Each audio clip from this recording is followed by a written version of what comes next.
তোমার কাছে যদি কওমের বাবারা তোমার কাছে যদি ভালো ছেলে আসে, যাদের আচরণ ভালো, ক্যারেক্টার ভালো এবং যাদের দিন ভালো, তারা যদি বিয়ের প্রস্তাব দেয়, তাহলে তোমার মেয়েকে তার সাথে বিবাহ দিয়ে দাও। আর যদি না দাও, মহাবিপর্যয়, মহাবিপদ চলে আসবে, নষ্টামি ভ্রষ্টামি শুরু হবে। এই জন্যই তুমি আগে বিবাহ দিয়ে দাও, না হলে ছেলের বয়স বেশি হয়ে যাবে, মেয়ের বয়স বেশি হবে, নষ্টামি হবে, জেনা বাড়বে এবং জারজ সন্তান বাড়বে, অভিশাপ বাড়বে, অভিশপ্ত হবে এলাকায়। বিভিন্ন অলিতে গলিতে চিপায় বাথরুমে মেডিকেলের বিভিন্ন জায়গায় দেখা যাবে জারজ সন্তান পড়ে আছে। এই জন্য জারজ সন্তান মুক্ত দুনিয়া চাইলে তোমার সন্তানকে আগে বিবাহ দাও। সাহাবী হওয়ার গল্প, ছোট্ট গল্প আরবিতে। একজন বলল, উরিদু আন আকুনা সাহাবী, আমি সাহাবী হতে চাই। এই কথাটা যখন উস্তাদ পড়লেন, শিক্ষকরা, ছাত্ররা সবাই হাসাহাসি শুরু করলো। কেমনে সাহাবী হওয়া যায়? সাহাবী হওয়া যায় ভাই? আমার সাথে কথা বল। সাহাবী হওয়া যাবে? এখন সাহাবী হওয়া অসম্ভব, কোয়াইট ইম্পসিবল। তো সবাই ঘুরে বলছে, এই তোমরা হেসো না, আমি একটু জিজ্ঞাসা করি, কেন তুমি সাহাবী হতে চাইলে? এক নাম্বার, ইখতিয়ারুজ যাওজাইন মিনাস সালিহিন বিস সালিহাত। ভালো স্বামী স্ত্রী নির্বাচন করবেন। স্বামী হোক আর স্ত্রী হোক, ভালো হতে হবে, অর্থাৎ তারা দিনদার হবে, পরহেজগার হবে, ক্যারেক্টারফুল হবে, ক্যারেক্টারলেস হবে না, বেপরদা হবে না, নষ্ট হবে না, বিড়িখোর, সিগারেটখোর, জর্দাখোর, দাড়ি চাচা, দাড়ি কাটা, টাকনির নিচে প্যান্ট পরা, কাপড় পরা, এই ধরনের মানুষ হবে না। আপনার মেয়ের স্বামী অথবা আপনার ঘরের বউ, দুইজনের যেন কোয়ালিটিফুল হয়। যদি কোয়ালিটিফুল হয় তাহলে পরিবার ভালো হবে, সুন্দর হবে। এখানে ছোট্ট একটা গল্প আমি আপনাকে একটু করে যাই, একটু দেখেন। যখন উস্তাদ বললেন যে উস্তাদ বললেন, এই ছাত্ররা শোনো, তোমরা কে কি হতে চাও একটু খাতায় লিখো। সবাই খাতায় লিখলো, আমি মুদাররিস হতে চাই, আমি মুহাদ্দিস হতে চাই, আমি ডাক্তার হতে চাই, আমি এই বিভিন্ন কিছু হতে চাই। কেউ বলল কৃষক, কেউ বলল বক্তা, আলেম, হাফেজ, এগুলো হতে চাই। একজন ছাত্র লিখলো, উরিদু আন আকুনা সাহাবিয়া। শুনেন, কিসসাতুস সাহাবিয়া, সাহাবী হওয়ার গল্প, ছোট্ট গল্প আরবিতে। একজন বলল, উরিদু আন আকুনা সাহাবিয়া, আমি সাহাবী হতে চাই। এই কথাটা যখন উস্তাদ পড়লেন, শিক্ষকরা, ছাত্ররা সবাই হাসাহাসি শুরু করলো। কেমনে সাহাবী হওয়া যায়? সাহাবী হওয়া যায় ভাই? আমার সাথে কথা বল। সাহাবী হওয়া যাবে? এখন সাহাবী হওয়া অসম্ভব, কোয়াইট ইম্পসিবল। তো সবাই ঘুরে বলছে, এই তোমরা হেসো না, আমি একটু জিজ্ঞাসা করি, কেন তুমি সাহাবী হতে চাইলে? এই কথা বলার পরে বলছেন যে আসলে আমার মা, আপনারা কি শুনতে পাচ্ছেন কথা? আমার মা ঘুমানোর সময় প্রতিদিন একজন করে সাহাবীর গল্প শোনান। সাহাবীরা কত ভালো মানুষ, মিথ্যা বলে না, সর্বদা সত্য বলে, কত সৎ, কত ভালো মানুষ। তারা জান্নাতি, জান্নাতের যত গুণ তাদের মধ্যে, সব তাদের মধ্যে ছিল। আমি এই জন্য সাহাবী হতে চাই। কি কারণে? মায়ের গল্প শোনার কারণে। বলেন তো কি কারণে? মায়ের গল্প শোনার কারণে। মায়ের মুখে গল্প শুনতো প্রতিদিন একজন করে সাহাবী। আবু বকর, ওমর, ওসমান, আলী, মুসাব বিন উমাইর, সাদ বিন আবি ওয়াক্কাস সহ যত উসামা বিন যায়েদ, ছোট ছোট যারা সাহাবী ছিলেন, তাদের সেই সাহাবীর গল্প শুনতেন। এই গল্প শুনে সে উৎসাহিত হয়েছে। সে মনে করেছে আমাকেও ক্লাস 1 এর ছাত্র মনে করেছে, আমিও সাহাবী হব, তাহলে জান্নাতে যাব।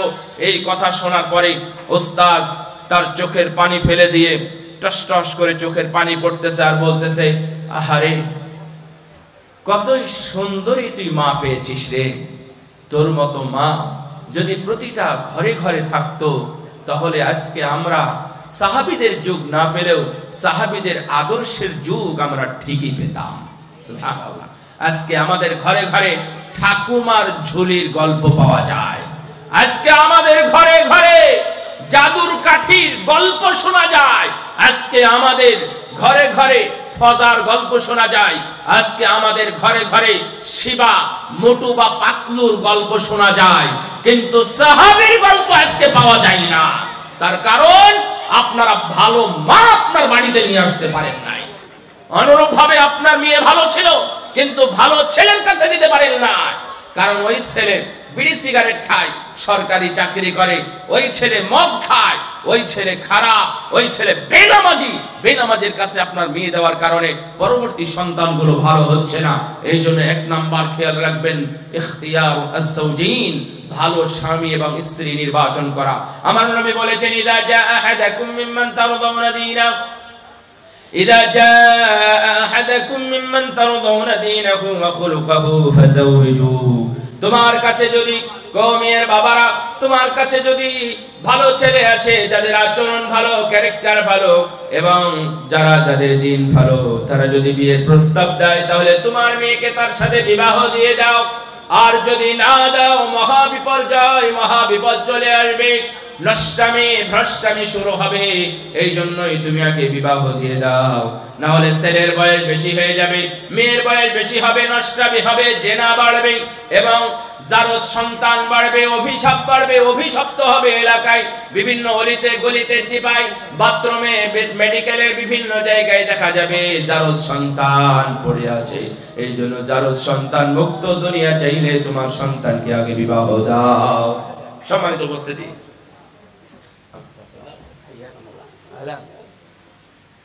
তাহলে আপনার পরিবারকে সুন্দর করার জন্য একই সাথে প্যাকেজ, ফুল প্যাকেজ নিয়ে জান্নাতে যাওয়ার জন্য অবশ্যই আপনার পরিবারকে, আপনার ছেলে এবং আপনার ছেলের বউ, অথবা আপনার মেয়ে এবং আপনার মেয়ের হাজবেন্ড, এই দুইজনকেই ভালো হতে হবে, সৎ হতে হবে, যেন তারা উভয়ই জান্নাত নিয়ে চিন্তা করে। আল্লাহ যেন আমাদের এই অধ্যায়ে এইগুলো করার তৌফিক দান করেন, আমিন। আমি শুধু পয়েন্টটা করে বলে যাই। 2, বৈধভাবে বিবাহ দিতে হবে, না হলে বিবাহ বাতিল হয়ে যাবে, মহাবিপদে পড়ে যাবে। এই বিবাহ যখন বাতিল হয় তখন কি হয়ে যায়? ওরা বৈধভাবে, মানে সামাজিক ভাবে বৈধতা নিয়ে তারা জেনায় লিপ্ত হয়, নাউযুবিল্লাহ। এটা খুব ভয়াবহ কথা, আমি এটা ব্যাখ্যা করছি না, কিন্তু বিবাহ বৈধভাবে হতে হবে। এমনি কোর্টে গিয়ে বিয়ে করে নিয়ে বিয়ে হয়ে গেল, কে বলেছে? নো, আমার নবী বলেছেন, নবী নিকাহ বাতিল, খবরদার, সাবধান। এমনি আপনাদের ছেলে মেয়েকে ভাবে ছেড়ে দিবেন না, খবরদার। তার মানে 2 নম্বর হচ্ছে বিবাহটা ঠিক হতে হবে। 3, বিয়ের মধ্যে অশ্লীলতা, বেহায়াপনা, নোংরামি ছাড়তে হবে। বিয়ে নষ্ট করবে না, আপনার বিয়ে নষ্ট করবে না, কিন্তু বিয়ের পবিত্রতা নষ্ট করবে। বিয়ে কি একটা ইবাদত নাকি একটি সামাজিক প্রথা? বলেন তো। বিয়ে যদি ইবাদত হয়, তাহলে আপনার বাপ দাদা 14 পুরুষের নাম যদি ইবাদত করতে পারেন না, বা বেহায়াপনা, নষ্টামি করে বিয়ে করতে পারেন না, ইবাদত এর মধ্যে থাকতে হবে, তবে পবিত্রতা থাকবে, না হলে পবিত্রতা নষ্ট হবে। বিয়ের পরে 4 নাম্বার, বিয়ের পরে সন্তান নিতে হবে। আপনার হানিমুনের নামে বা রিল্যাক্সের নামে, চাকরি স্থায়ীকরণের নামে, চাকরিটা পাই, তারপরে আমরা দুইজন এক জায়গাতে হই, বিভিন্ন কারণে আপনার 2-4-5 বছর দেরি করবেন সন্তান নিতে। এটা নষ্টামি, এটা ভ্রষ্টামি, এটা ভালো নয়। আপনারা এই রিল্যাক্স করতে পারবেন না, এটা অনুমতি নেই। বিয়ের পরই সন্তান নিতে হবে, না হলে দেখবেন ক্যান্সারে আক্রান্ত হবে, দুরারোগ্য রোগে আক্রান্ত হবে, মহাবিপদে পড়ে যাবে। 4 নাম্বার। 5 নাম্বার, ছেলের যখন জন্ম হবে, জন্ম হওয়ার পরে সুন্নতি ভাবে পারফর্ম করতে হবে।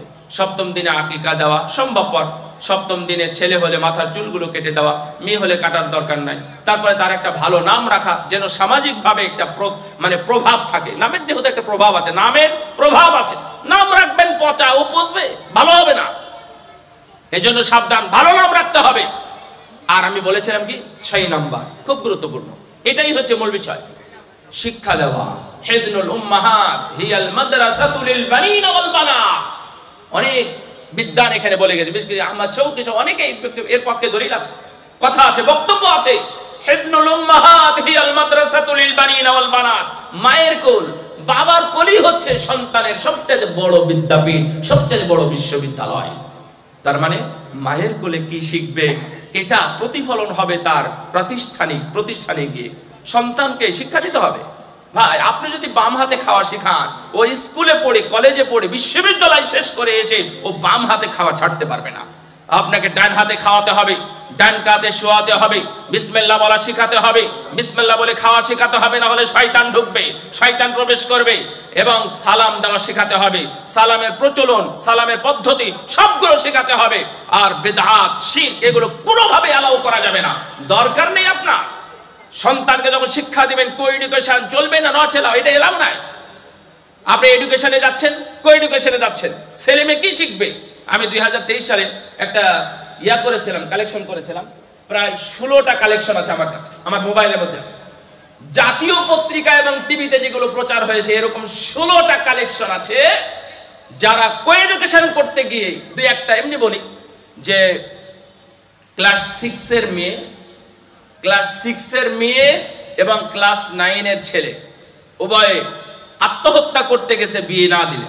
শেষ পর্যন্ত কি হবে? পারিবারিক একটা লিখিত আকারে কিছু করে তারা সমাধান পেয়েছে। জাহাঙ্গীরনগর বিশ্ববিদ্যালয়, জগন্নাথ বিশ্ববিদ্যালয় তো আপনার বাড়ির কোণঠায়, তার মানে কি আপনার বাড়ির কিনারায় জগন্নাথ বিশ্ববিদ্যালয়।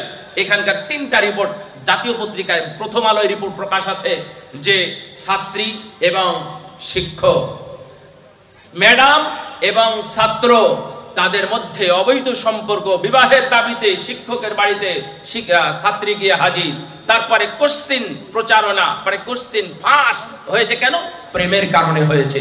আপনি অনেক দুর্ঘটনা দেখতে পাবেন সন্তানকে শিক্ষা দেওয়ার ব্যাপারে। আমি আপনাদেরকে বলবো, সন্তানকে তো অনেক কিছু শিখালেন, সন্তানকে কোরআন শিখা, সন্তানকে ভালো কিছু শিক্ষা দেন। কি পড়াবেন, কোথায় পড়াবেন এবং কেন পড়াবেন, সব দুনিয়াবি উদ্দেশ্য।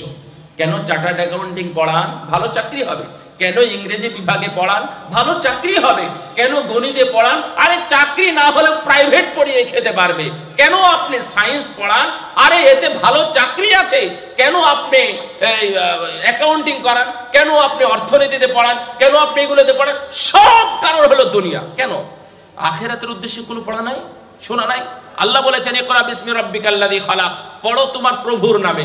আপনারা তো শুধু পড়ার পিছনে আছেন, প্রভুর পিছনে নাই। এক লাইন পড়া, লাইনের প্রথম অংশ মানে ইকরা বিসমি রাব্বিকাল্লাযী খালাক। ইকরা মানে কি? পড়ো। এই পড়ার পিছনে পুরো দুনিয়া। কিন্তু প্রভুর নামে, তোমার রবের নামে পড়ো, এই পড়াটা আর কেউ পড়তেছে না। এবার 23 লক্ষ মনে পরীক্ষা দিচ্ছে শেখিয়াতে, ওই যে এসএসসি দাখিলে পরীক্ষা দিচ্ছে। 23 লক্ষ পরীক্ষা শিক্ষার্থীর মধ্যে মাত্র 2 লক্ষ সামথিং হচ্ছে দাখিল পরীক্ষার্থী, বাকি সবাই হচ্ছে স্কুলের জেনারেল শিক্ষার্থী। তারা সেখানে এসএসসি পরীক্ষা দিচ্ছে। তাহলে আপনারা যতই বলেন আমরা সবাই ছেলেকে কোরআন শিক্ষা দিতে চাই, হাদিস শিখাতে চাই, মাদ্রাসা পড়াতে চাই, আজকে আমাদের এই যে সজীব সহ আরো অনেকে যারা আছে, মাদ্রাসায় পড়ুয়া যে ছেলেগুলো আছে, আলেমুলামা আছে, আপনাদের এখানে আলেমুলামার বাগান, বংশাল মানে আলেমুলামার বাগান, মাশাআল্লাহ। দেখবেন তো এরা কখনো মা বাবাকে তাড়িয়ে দিয়েছে কিনা, মা বাবাকে লাথি দিয়েছে কিনা, মা বাবাকে বৃদ্ধাশ্রমে পাঠিয়েছে কিনা? এগুলো বুঝেন না আপনারা, এগুলো বুঝেন। তাহলে এই 6 নম্বর বিষয়টা আপনারা অবশ্যই মাথায় রাখবেন, যেন আপনাদের সন্তান ভালো শিক্ষা পায়, শিরক বিদআতের যেন ভিতরে না যায়, শিরক বিদআত থেকে যেন পরহেজ করতে পারে। আল্লাহ রাব্বুল আলামিন যেন আমাদের সেই তৌফিক দান করেন, আমিন। আমি অত্যন্ত আনন্দিত এবং আমি পুলকিত, আলহামদুলিল্লাহ, যে বাংলা দুয়ার এলাকাবাসীর উদ্যোগে, বিশেষ করে যুব সমাজের উদ্যোগে আয়োজিত আজকের এই তাফসীরুল কোরআন মাহফিলে যারা এখনো বিশাল এই ময়দানে লম্বা প্যান্ডেলে আপনারা এখনো বসে আছেন ধৈর্য সহকারে, আমি তাদের সবার জন্যই আল্লাহর কাছে হাদিস অনুযায়ী দোয়া করছি। আল্লাহর ঘোষণা, আল্লাহ বলেছেন আমি সবাইকে ক্ষমা করে দিলাম। আল্লাহ তুমি আমাদের সবাইকে মাগফুর, ক্ষমা প্রাপ্ত অবস্থায় এখান থেকে যাওয়ার তৌফিক দান করো, আমিন। আল্লাহ তুমি আমাদের সবাইকে তোমার বিশাল সুমহান নিয়ামত রাজিতে ভরপুর প্রশস্ত জান্নাতে অল্প করে জায়গা তুমি আমাদের জন্য বরাদ্দ করিও। আল্লাহ তুমি আমাদের সবাইকে পরিবার পরিকল্পনা মাফিক কাজ করে জাহান্নামের আগুন থেকে রক্ষা করার বা জাহান্নামের আগুন থেকে দূরে থাকার তৌফিক দান করো, আমিন। ওয়া আখিরি দাওয়ানা আলহামদুলিল্লাহি রাব্বিল আলামিন। আকুলু মা তাসমাউনা ওয়া সাল্লাল্লাহু আলা নাবিয়িনা মুহাম্মদ ওয়া আলা আলিহি ওয়া সাহবিহি আজমাইন। ওয়াসসালামু আলাইকুম ওয়া রাহমাতুল্লাহি ওয়া বারাকাতুহু।